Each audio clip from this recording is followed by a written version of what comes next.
Oh,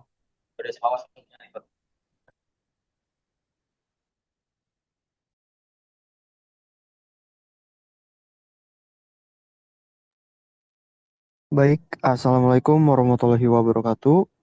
Kami dari, kita kelompok berapa? Bentar, Cok. Kelompok berapa? Assalamualaikum warahmatullahi wabarakatuh. Izin memperkenalkan diri, kami dari kelompok 5 pada mata kuliah Rekayasa Perangkat Lunak dan ingin memaparkan tugas akhir proyek dari RPL ini dengan judul Perancangan Aplikasi Peminjaman Kampus Berbasis Web yang disingkat Siruntir. Boleh next slide? Baik, di sini izin memperkenalkan, kami ada 4 orang, terdiri dari Tirta Surya Buana dengan NIM akhir 46, Fawas Akil Wafi dengan NIM akhir 95, Cahaya Jiwa Anenda dengan NIM akhir 86, dan saya sendiri, Sindu Natawijaya dengan NIM akhir 54. Selanjutnya, baik, di sini latar belakang pada laporan kali ini itu karena kemajuan teknologi itu menuntut perguruan tinggi untuk mengelola aktivitas kampus secara lebih efisien. Nah, ini tuh termasuk seperti peminjaman ruangan, terus kegiatan seperti kuliah, seminar, dan rapat itu kan membutuhkan ruangan dan dapat digunakan secara terjadwal. Sayangnya, masih banyak kampus yang menggunakan sistem manual atau semi digital. Nah, itu tuh sering menimbulkan bentrok antara jadwal, terus kesalahan pencatatan, dan proses yang lambat. Nah, untuk menjawab masalah tersebut, dikembangkanlah aplikasi Siruntir. Nah, sebuah sistem berbasis web yang memungkinkan pengajuan dan pengelolaan peminjaman ruang secara online. Dengan menggunakan framework Laravel, aplikasi ini dirancang agar lebih terstruktur, transparan, dan mudah digunakan, baik oleh mahasiswa maupun pengelola fasilitas kampus. Boleh selanjutnya? Nah, ini rumusan masalah pada case kali ini itu bagaimana merancang dan mengembangkan sistem peminjaman ruang berbasis web yang mampu mengatasi tumpang tindih jadwal dan birokrasi manual.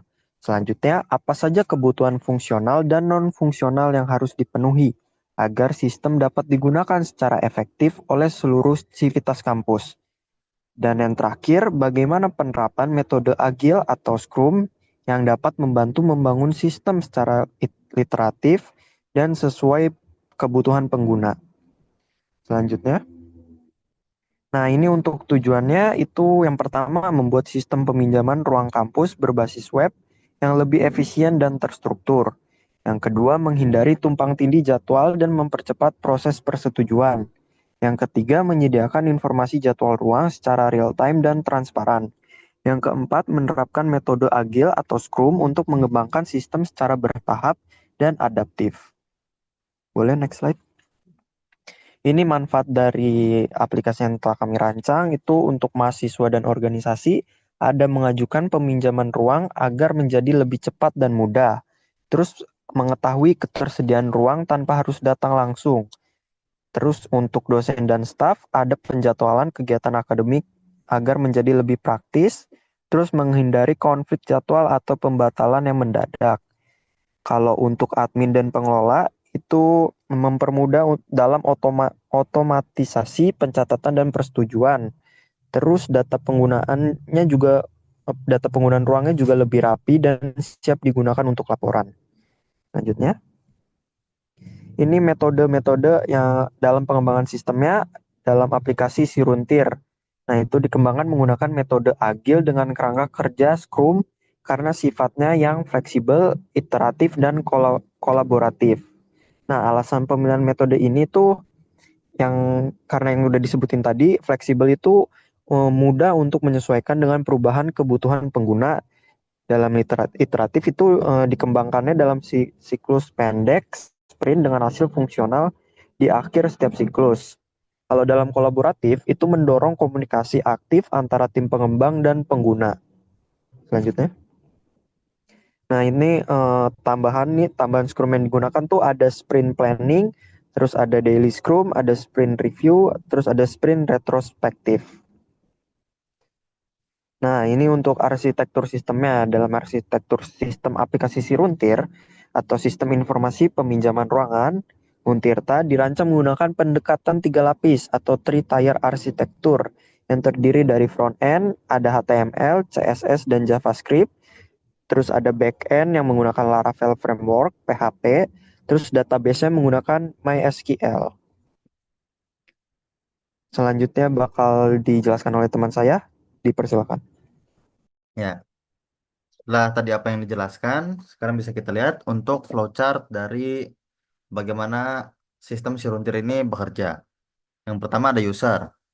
User sendiri dimulai maka akan masuk ke halaman login. Setelah pengecekan apakah sudah punya akun, maka user nanti akan lanjut ke pilih menu peminjaman. Setelah itu akan mengirimkan permintaan lalu diproses. Nah, pada admin akan masuk juga ke halaman login. Setelah itu akan ada pilihan untuk akses dashboard admin dengan berbagai macam menu-menunya. Baik itu tampilkan data laporan, tampilkan tabel ruangan, dan tampilkan tabel daftar user aktif. Setelah itu ada juga menu daftar ruangan, menu daftar user, dan juga menu laporan peminjaman yang nanti akan dikembalikan ke dashboard dan melakukan pekerjaannya sesuai dengan apa yang bisa dilihat di flowchart tersebut. Selanjutnya, selanjutnya kita akan bahas diagram UML atau Unified Model Language. Ya, lanjut. Nah, yang pertama ada use case diagram. Use case diagram ini user dapat melakukan registrasi, masuk ke dashboard, dashboard user, ajukan peminjaman, lihat status, login, dan lihat kalender. Admin juga bisa melakukan login, lihat permintaan, termasuk setuju atau tolak, kelola user untuk menambah, ubah, ataupun hapus user, kelola ruangan, dapat menambah, edit, ataupun hapus, dan juga kelola laporan untuk mendownload file laporannya. Selanjutnya akan dilanjutkan oleh teman saya. Nah, oke, kita sekarang masuk ke bagian activity diagram dari kedua fungsi utama dalam sistem Siruntir ini. Yang pertama yaitu login. Login ini kita mulai dari usernya, jadi mana user akan mengakses halaman login dan sistem pun akan menampilkan halaman loginnya yang di mana user pun dapat menginput email dan password untuk loginnya. Setelah itu, sistem akan memvalidasi pengisian formulir tersebut dan juga akan mengecek role-nya apakah orang tersebut itu user biasa atau seorang admin. Dan apabila user akan masuk ke dashboard usernya, dan apabila orang tersebut adalah admin, maka akan masuk ke dashboard admin. Lalu kita masuk ke bagian activity diagram peminjamannya, yang dimana dimulai dari user yang mengakses dashboard user. Setelah itu user pun setelah itu sistem pun akan menampilkan dashboard usernya dan user dapat mengakses halaman peminjaman dan sistem pun akan menampilkan halaman peminjamannya dan user pun uh, dapat menginput tanggal, waktu, dan ruangan yang akan dipinjamnya. Setelah itu, sistem akan memvalidasi datanya, lalu menyimpannya ke database dalam statusnya pending. Setelah itu akan mengirim notifikasinya ke admin, yang di mana admin dapat memproses permintaan masuknya, yaitu untuk memilih menyetujuinya atau menolaknya. Dan setelah itu, uh, status tersebut akan diupdate di database-nya dan dikirim ke user. Dan user pun dapat melihat status tersebut apakah pengajuan peminjamannya itu ditolak atau diterima gitu. Oke, next. Nah, sekarang kita masuk ke bagian kelas diagramnya. Jadi, kelas diagram ini untuk menggambarkan struktur kelas-kelas utama dalam sistem beserta atribut dan metode fungsionalnya. Nah, yang pertama ini terdapat user yang digunakan untuk menyimpan data pengguna seperti ID, nama, email, password, dan juga role-nya. Nah, di sini juga terdapat fungsi seperti login, register, dan view dashboard untuk melihat dashboard berdasarkan role-nya. Lalu, di sini juga terdapat kelas yang bernama room.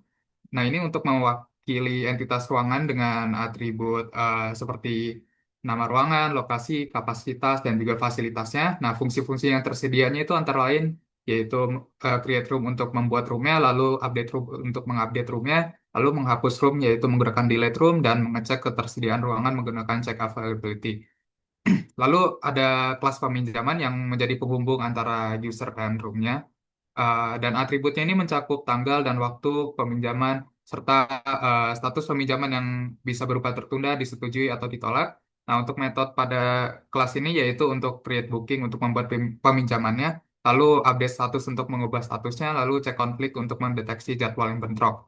Nah, yang terakhir yaitu terdapat kelas laporan yang digunakan untuk menangani data laporan dari tiap peminjamannya. Nah, di kelas ini terdapat metode untuk generate reportnya dan juga untuk mendownload reportnya yang memungkinkan admin menghasilkan laporan dari aktivitas peminjamannya. Oke, next. Nah, sekarang kita masuk ke bagian ERD atau Entity Relationship Diagram dari Siruntir ini, yang dimana digunakan untuk menggambarkan struktur basis data dari aplikasinya. Nah, di sini terdapat 4 entitas utama, yaitu user, room, peminjaman, dan laporan. Entitas user ini digunakan untuk menyimpan data pengguna seperti nama, email, password, dan role-nya. Nah, satu user ini bisa melakukan banyak peminjaman sehingga relasinya itu one to many dengan tabel peminjaman. Lalu bagian entitas room digunakan untuk menyimpan informasi mengenai ruangan seperti nama ruangannya, lalu lokasi, kapasitas, dan fasilitasnya. Nah, sama seperti user, satu ruangan ini dapat dipinjam berkali-kali sehingga memiliki relasi one to many dengan tabel peminjaman. Lalu untuk ke entitas peminjaman, ini sama seperti kelas diagram tadi, yaitu menjadi penghubung antara user dan ruangan, serta mencatat detail peminjaman seperti tanggal, waktu mulai, waktu selesai, dan status peminjamannya, di mana entitas ini merupakan entitas relasional yang sangat penting di sistemnya. Lalu masuk ke bagian entitas laporan yang dimana digunakan untuk merekam file laporan hasil penggunaan ruangannya, yang setiap peminjaman bisa memiliki lebih dari satu laporan sehingga relasinya itu one to many antara peminjaman dan laporan. Oke, next. Oke. Selanjutnya akan dijelaskan oleh rekan saya. Baik, terima kasih. Selanjutnya ada antarmuka pengguna. Nah, pada pertama kali membuka halaman, maka akan disajikan halaman login.